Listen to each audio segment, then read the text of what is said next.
Hey y'all, welcome to season 4 of At Home with Chef Jolie. Except I'm not at home. I'm here at Low Country Cuisine because season 4 is all about me going to your favorite restaurants and trying your favorite dishes and cocktails. And then I get to come back home and get in the kitchen with y'all, of course, and I'm gonna recreate those dishes and share the recipes and all the details and hacks with you all. And the first restaurant that I'm going to for episode 1 is the Oceanaire in Dallas near the Galleria. Now, it's about 5 minutes from Low Country Cuisine, which is why we are starting off here today. But here's the catch. It's Valentine's Day weekend, and I don't know if I'm gonna get in.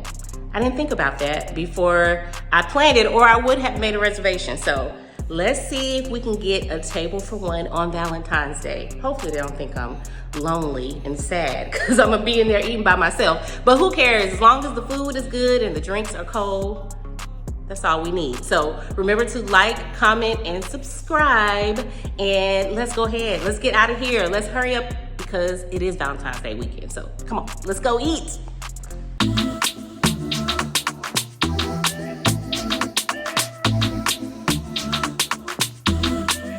Okay, y'all, so I have my cocktail. It is called Third Marriage. So, you know, if I like it and we remake it, we definitely change the name of it. But here it is. Right here. It's a coupe glass. It has Moscato on top. So, you usually use a coupe glass for like a champagne or a drink that has bubbles. So let me tell you what is all in it. It has Hendrick's gin, spice pear liqueur, vanilla real, lemon juice, and it's topped with the Moscato. And then it's a spritz of what they call their winter perfume. So it's just supposed to be an aromatic smell. I smell the lemon. And I can smell the winter perfume. But let's taste it.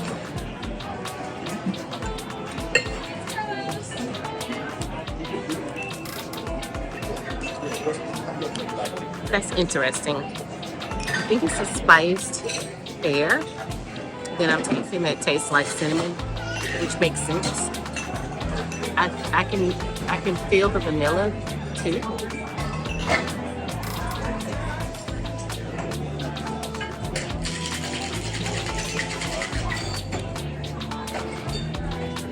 I think I like it. I can see how I would put my little twist on it, but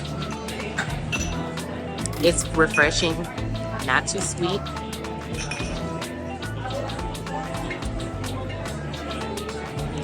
Yeah, I think we can make some things shake with this. Pun intended. Cheers. Okay, y'all. So, I know that calamari is a very popular dish to have at a seafood restaurant as an appetizer. And I know a lot of y'all love calamari, but have you ever tried to make it at home? Most people have not. It's actually not that hard. So let's try this calamari here at the Oceanaire. Here it is, y'all. What I love about this calamari, they have like some fried lemons here. Look at that, fried lemons, fried jalapenos. And this is kind of like a spicy sweet and sour, and they have like a sriracha mayo there as well. So this is the calamari at the Oceanaire. Let's try it. I'm gonna try the sauce that they call the Diablo sauce. It's like sweet and spicy.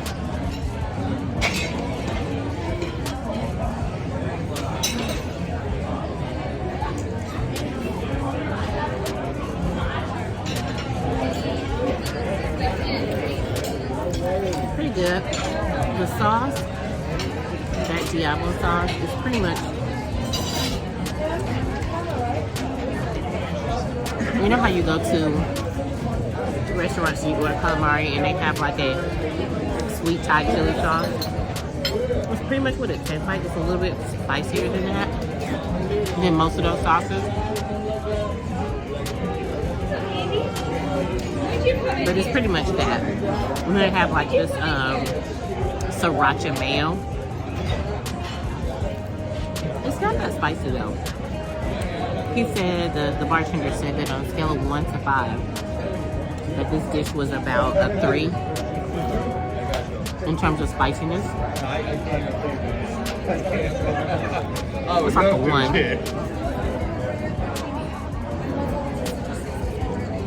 It's pretty good, but I think we can go home and we can make it better.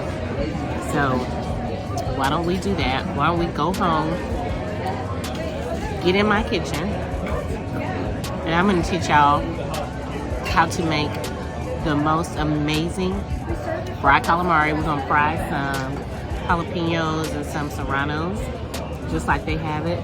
But we're gonna put our own little spin on it. And it's gonna be amazing. So I'm gonna eat some more of this and meet me in the kitchen right now. Meet me in the kitchen, let's go. Tell me now, are you hungry? Looking for something for your tummy? Well, look no further. This chef is got you covered. Cooking at home with Chef Jolie. Okay, y'all, we are back at the crib and we're about to shake up this cocktail that I had at the Ocean Air. Now, comment down below if you've been to the Ocean Air. They have them in a few other states other than Dallas, but it was really good. And this cocktail is really good. Like I told y'all, the name of the cocktail was called The Third Marriage. I had to change the name because I wasn't feeling this. So I'm calling it The Second Honeymoon, because when you drink it, you're gonna wanna call up your boo and say, let's take a trip. So anyway, let's get into it. What I have in here is some Hendrick's gin. I have the spiced pear liqueur, and I also have some vanilla. And this is, you'll see my cocktail is gonna be a little bit darker than the one I had at the Ocean Air, because I have this really dark vanilla that I got from Mexico. And to that, I'm gonna add a little bit of simple syrup. Their recipe didn't call for simple syrup, but you know, I'm making the drink my own, and I felt like it needed a little more sugar, okay? So got the sugar. Now I'm gonna add some ice, and then I'm gonna shake it up. And then they did something really neat. I hope y'all saw that. They added a cocktail perfume. Oh, can't forget the lemon. Gotta add a little bit of lemon. They added a cocktail perfume to the drink, and that was just oh so fancy. Y'all know I like fancy, right? So I had to do a little research and figure out how to get me some cocktail perfume, and you're gonna want that too, so that you can be fancy and shake up some nice cocktails. So I'm gonna shake it up just like this, real good. Pour it off into my coupe glass, and you can see the color. That's that vanilla that gives it that nice rich color. Then I'm gonna top it off with some Moscato, like that. Oh, I wish y'all could smell it. This was a very aromatic cocktail. And here's my, right here, is purple. Y'all know that's my color. Here is my cocktail perfume, and I'm gonna just do a few sprays right on top. And this is a cardamom bitters. That's what I did. I got some bitters, cardamom, because we have the pear and the vanilla, and that cardamom is just gonna set it off, and the lemon. So right inside with a little lemon peel. Quality control time. Let's see how I did with the second honeymoon. So let's taste. Cheers to you.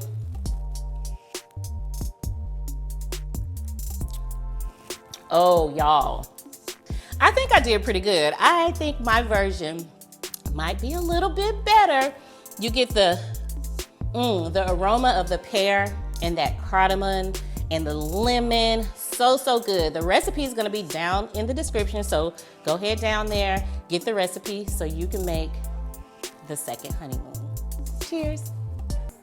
Okay, so when I was at the Ocean Air, y'all saw that I had calamari, which I know a lot of people love calamari. Y'all be loving it. It's on a lot of menus at a lot of restaurants, but you don't make it at home.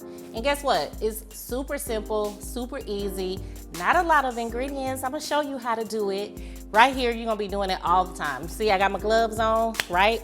You know what that means. We about to get into it. Okay, so I have here, I bought a couple of pounds of calamari, and you can get it at, there's a store called Wild Fork. Look it up. There are new stores popping up everywhere. We have a lot of them here, a few of them here in DFW, but they're frozen, cleaned and everything. Look just like this. The tentacles just pull right out. Are you a tentacle person? Comment down below if you like the tentacles. I be liking the tentacles now. So here we go. We're just gonna cut them into rings about, I think this is maybe about an inch or so. I don't have a ruler, but about like that. You should be able to get at least about 3 or 4 pieces out of each piece of calamari. Don't do them all thin and skinny because they're gonna fry up and they're gonna be tough, and that's not what you want. So just like this, I'll cut one more. This is so easy.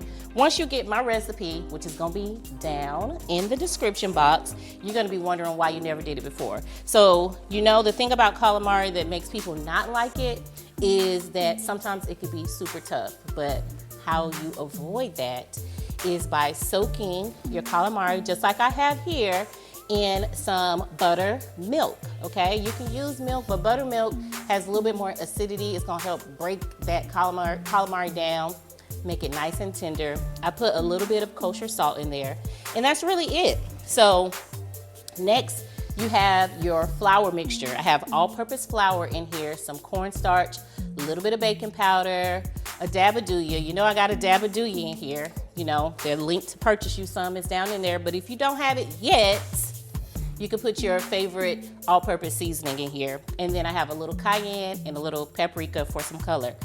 That's it, that's all. And then you're gonna heat your fryer, your oil to about 360 degrees or so. That's it. So I'm gonna start grabbing some of the pieces that I have cut earlier. Shake off that excess buttermilk, drop it down in the flour. I'm gonna get a few tentacles too. So what they had in the calamari at the Ocean Air, they fried up some jalapenos in there, and they also fried up some lemons. I had never seen lemons deep fried before, but you know me. I'm a low country southern girl. I'm frying up some okra in mine, okay? So that's all you do. So what I have here, I have another bowl, and I have this little strainer because I want to make sure that I don't get too many clumps of the flour into my oil, and that's it. So I'm just gonna dust that off just like that. See? And that cornstarch, y'all, that's what's gonna make the calamari nice and crispy. So you hear the oil? Can y'all hear that? It's already starting to sizzle, and I'm just gonna drop it down just like that. You wanna make sure your oil is at the right temperature now, because if your oil is too cool, you're gonna get greasy, soggy calamari. If it's too hot, then your calamari will burn on the outside and it won't be done on the inside. Because what you wanna do is, you wanna move them around, because sometimes they will stick together. And the size that I did, they'll take maybe about 2 minutes to fry up. So we're gonna let that finish frying.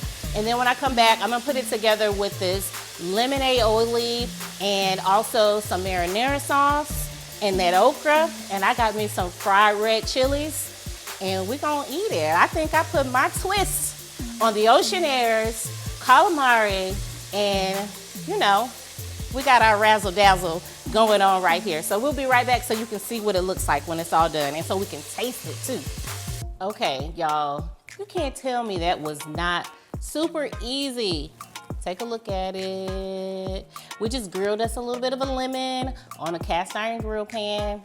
Easy for some garnish. And you see, we got our okra and our red peppers, and we have our lemon aioli. Y'all, this recipe, this is what you need for tons of different fried seafood, but it's gonna go perfect with this fried calamari. And I got our house marinara. This recipe is down in the description, and I also have a recipe on my channel for the marinara. It's the same one I use in the lasagna and the baked spaghetti and all that good stuff. So let me stop talking. That's my mouth watering. That's why I can't get my words out. I'm gonna garnish it with a little bit of Italian parsley, just to make it pop. Y'all, that looks restaurant quality.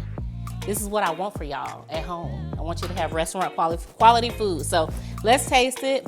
Let's see what kind of crunch we get. Let me put this fork down. I'm using my hands. Squeeze a little bit of lemon. I love just a little bit of lemon. Let's see if we can hear the crunch.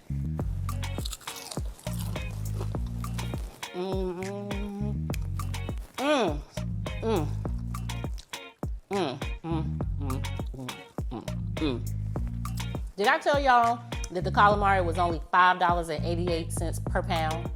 And all you need is 1 pound for 2 people. Inexpensive, easy to do. I'm gonna drink it up with my second honeymoon and get the recipe down in the description. Thank you so much for going with me to the Ocean Air in Dallas, Texas, and then coming back to the crib with me to shake up this cocktail and fry up this calamari. We will see you next time. Don't forget to subscribe, like the videos, comment down below, and share them too. Cheers. Tell me now, are you hungry?